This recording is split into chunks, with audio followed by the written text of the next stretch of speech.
માને એવું છે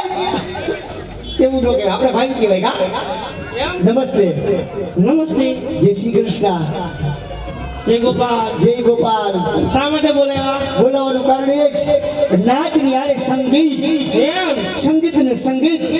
સંગીત સંગીત ને સંગીત બીજું કાંઈ નહીં સંગીત સાંભળવું છે સંગીતમાં પૂરું થઈ ગયું સાંભળીને થાક્યો ગાઈને થાક્યો મને એમ થયું કે હવે મને સંગીત બોક્સ પાઈ દઈએ ને તો જીવને ગદગદી થઈ જાય ભાઈ આઈ સદગતિ સંગીત પીવડાવી ગયો હવે સાંભળવું છે કે પીવું છે પીવાનું ન હોય સાંભળવાનું હોય સાંભળવાનું હોય સારું લ્યો સંગીત સંભળાવો સાંભળવા થઈ જા વાલા વાલા